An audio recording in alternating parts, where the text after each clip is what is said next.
کہ اللہ کا نہ بیٹا ہے اور نہ اللہ کسی کا بیٹا ہے۔ گویا ان آیات میں یہود اور نصارہ اور مشرکین کی بھی تردید کر دی۔ آگے اللہ تعالیٰ نے فرمایا کہ وَلَمْ يَكُنْ لَهُ كُفُوًا أَحَدٌ، نہ کوئی اس کے برابر کا ہے، یعنی اس کا کوئی مثل نہیں۔ اس آیت کریمہ میں تمام اقوام عالم کی تردید ہو گئی جو اللہ تبارک و تعالیٰ کی ذات و صفات میں اوروں کو شریک مانتے ہیں، اللہ تعالیٰ کی صفات میں دوسروں کو اللہ تعالیٰ کے برابر قرار دیتے ہیں، اس کے مثل قرار دیتے ہیں۔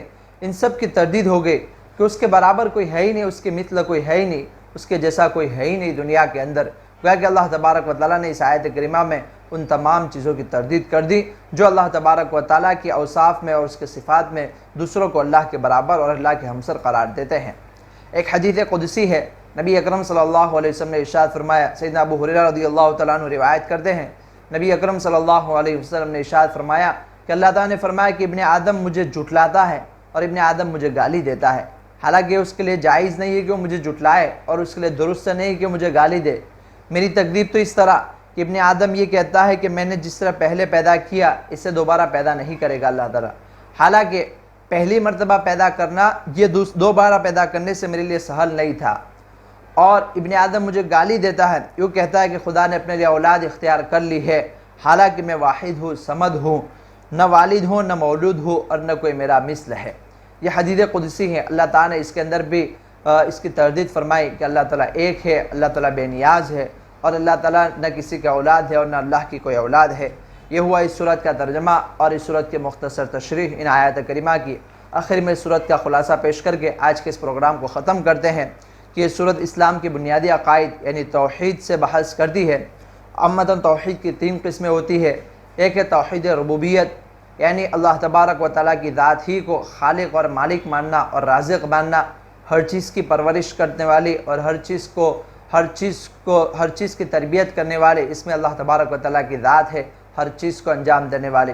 دوسری قسم توحید کی ہے توحید الوہیت، یعنی بندہ جو کوئی بھی عبادت کرے، دعا کرے، نظر مانے، سب کچھ اللہ تبارک و تعالیٰ کی ہو، قربانی کرے، اسی طرح جو کچھ بھی عمل کرے وہ سب اللہ تعالیٰ کی رضا کے لیے ہو۔ توحید کی پہلی قسم توحید ربوبیت، اس کے کفار اور مشرکین بھی اس کے قائل تھے، اور توحید کی دوسری قسم یہ توحید الوہیت، تو مشرکین اس کے اندر شرک کرتے تھے۔ اس وقت کفار جو تھے وہ اوروں کو اللہ تبارک و تعالیٰ کا شریک ٹھہراتے، اوروں کی عبادت کرتے ہیں، اوروں کے سامنے نظر مانتے ہیں اور اوروں کے لیے قربانی کرتے ہیں۔ ان کا مقصد یہ ہوتا ہے کہ اس سے اللہ کا قرب حاصل ہوتا ہے، لیکن یہ بھی ایک طرح کا شرک ہے۔ اور تیسری قسم ہے توحید ذات، توحید صفات باری تعالیٰ، یعنی توحید ذات اور اسماء و صفات، اللہ تعالیٰ کی ذات اور اللہ تعالیٰ کی اسماء اور صفات کو بھی ایک ماننا۔ یہ تیسری قسم ایسی ہے جس میں بہت سارے انسانوں نے اس میں دھوکہ کھایا ہے اور بہت سارے لوگ اس میں پھسل گئے ہیں۔ اسی تیسری قسم کے متعلق اس صورت میں زیادہ زور ہے، اسی تیسری قسم سے زیادہ بحث کرتی ہے صورت کہ اللہ تبارک و تعالیٰ غیر اللہ کے لیے بھی جس طرح اللہ تعالیٰ کو جو علم ہے، اللہ تعالیٰ کو سننے کی طاقت ہے، دیکھنے کی طاقت ہے، ان اوصاف کو غیر اللہ کے لیے ثابت نہیں کرنا چاہیے۔ بہت سارے لوگوں نے غیر اللہ کے لیے بھی وہی صفات کو ثابت کر دیا جو اللہ تعالیٰ کی ہے۔ یہ ناجائز ہے، یہ شرک ہے۔